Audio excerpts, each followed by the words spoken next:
I welcome you all in my channel Python with Priyanka.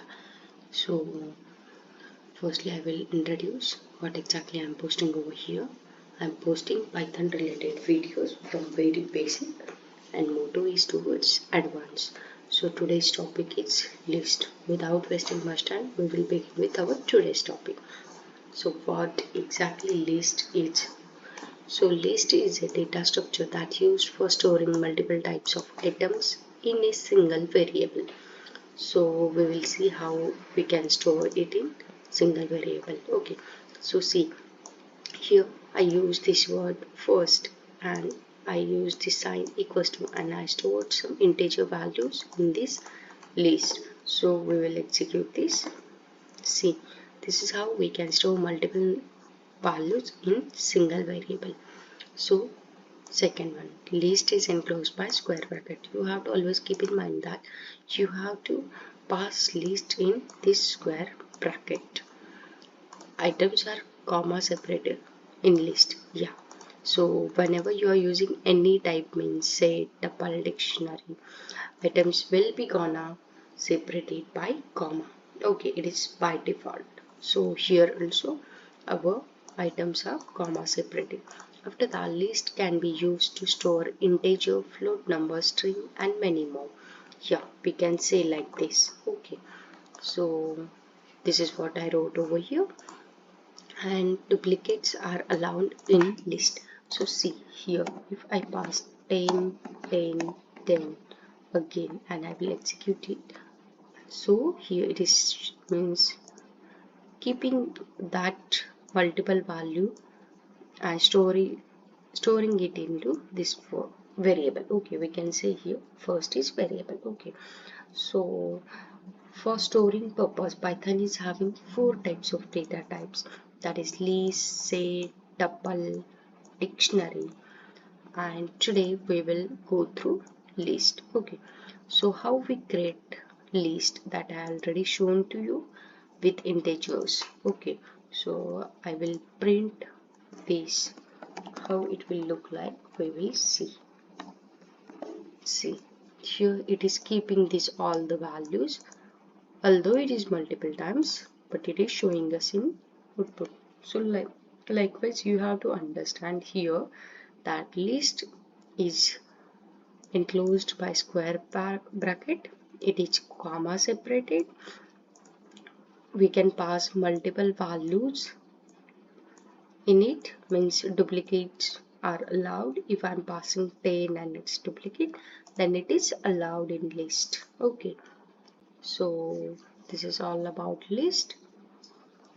After that we will see how we can create list with string. So here I pass some word hello, hi. I will make it as how is also a word, r is also a word and u is also a word. We will execute this and we will print this stuff also. So see, same here it is giving us list whichever we stored in this second variable. So moving forward we will see how we will perform list indexing. Okay, so here I taken one example. I passed some values, integer values in this variable, that list example. I executed that right now. Okay, after that why I did this, so it is only for understanding purpose of yours, for explaining you guys how positive index and negative index we can calculate. If you already went through my prior videos you will able to understand, but whoever new then see how we means understand this index. So whenever we are going from this side means left side of our hand towards right side and we are calculating number like 0 1 2 3 4 5 6 7 8. So these are nothing but the index of this list. Okay, and for negative indexing we are calculating from last index to first index. Okay, and we are having in negative index starting with -1. So we will calculate like -1, -2, -3 and so on. So this is what exactly I explained, wrote over here for your understanding.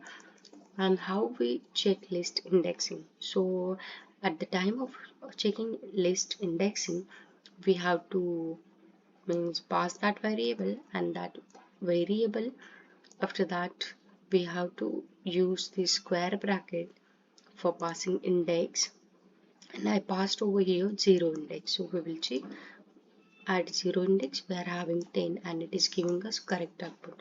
So we will now check for -1. As we can see, we are having 90 at -1. So likewise it is giving us output. For 5 we will check. So we are having at 5th position 60 and it is giving us output as 60. Likewise you can check for -5 and multiple of numbers. So here I shown you some numbers. You can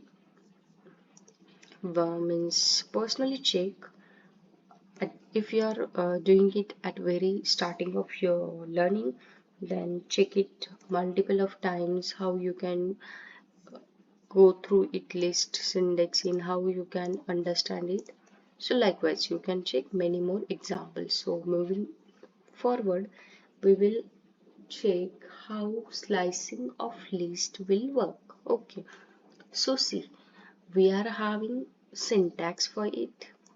It is just I wrote over here. We just have to pass index in that. Okay, so basically let me clear.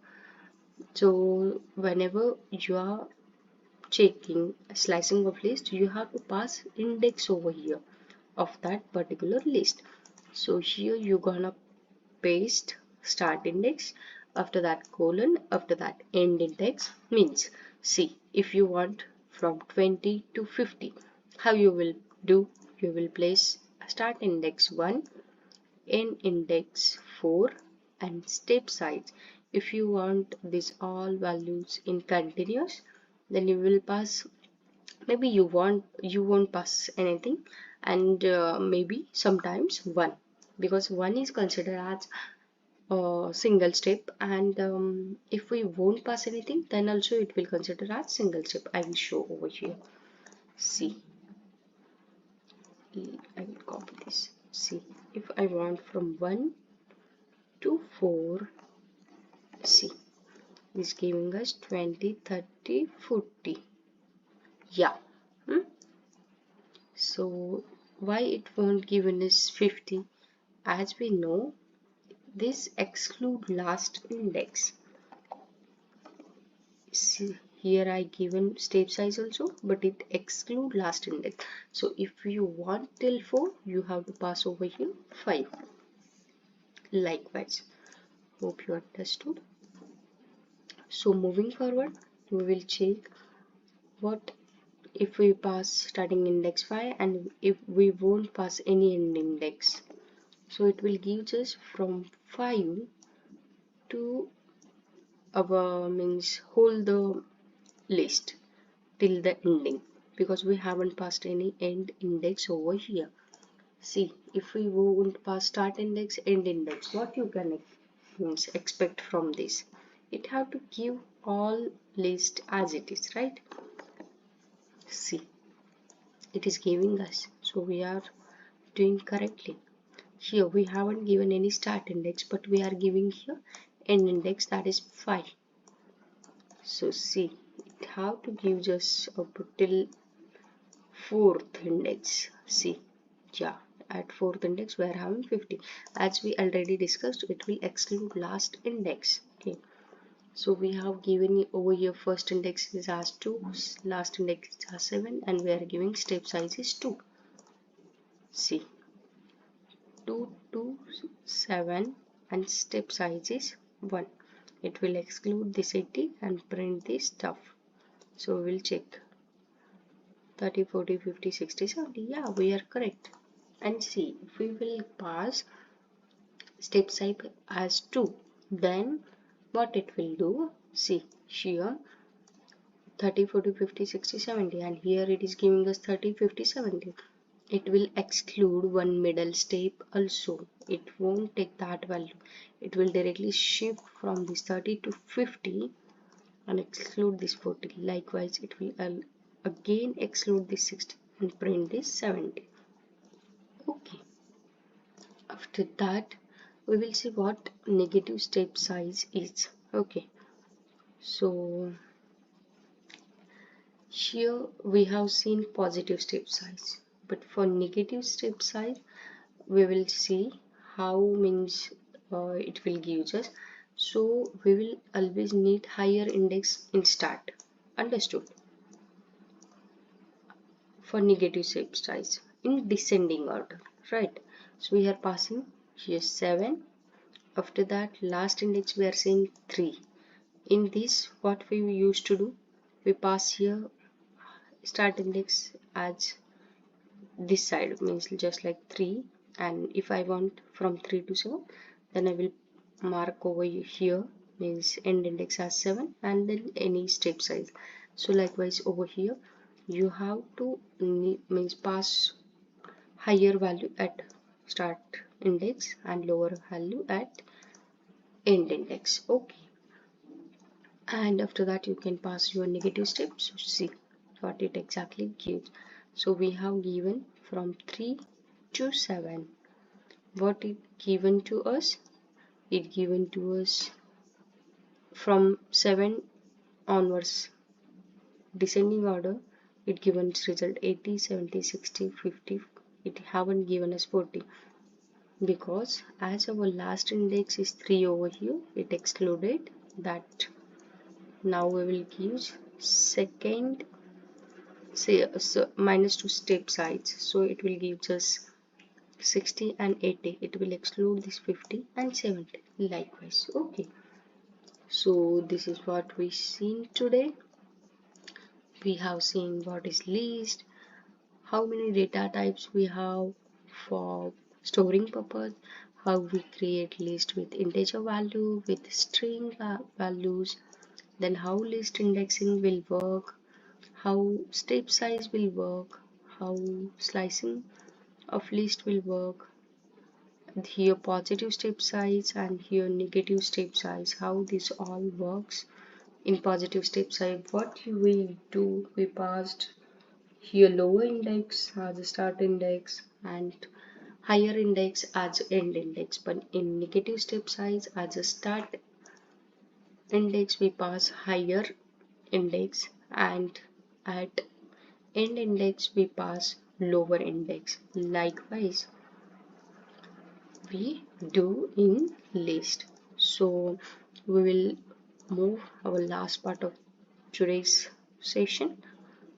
So how we can access list using for loop, right? So we are having just use this for loop. Okay, for item in list 1, just I'm saying if I have here list 1 and it is containing some values in it.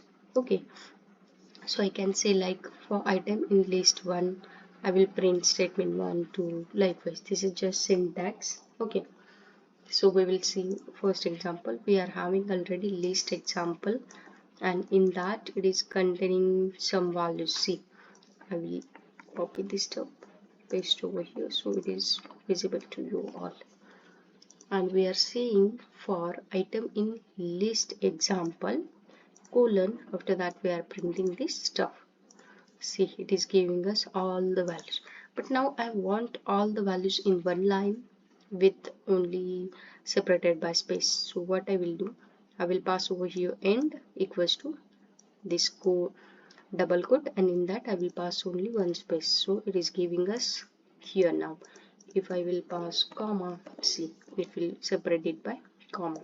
So as we already know, end and separate we use for this purpose. Okay, so now we will see this string example and we can iterate that one also. So see what I did over here. So I have passed over here string index, right? So this list example 1 iterated for item in list example 1. Item is equals to item of 0 to minus 3. So see, minus 3, minus 1, minus 2, minus 3. So till science means for every word. Okay, it is not gonna take words like single word. It will take this word as, so it will count here minus 1, minus 2, minus 3, and it will give from 0 to all, means it will give just only m. Likewise for science we are having e, c, n for minus till minus 3, so it have to give us scie. Likewise for physics and english, it is giving us output. So today we saw some basic about list, and in next video also we will continue for some remaining basics, and then forward we will see some functions. Okay, so till the time keep learning, and if you face any difficulties let me know. I will try to explain it in more easiest way, but this is the best and easiest way I have already explained. Okay, keep learning, keep practicing, and stay tuned. We will meet in our next video. Till the time, bye bye, take care.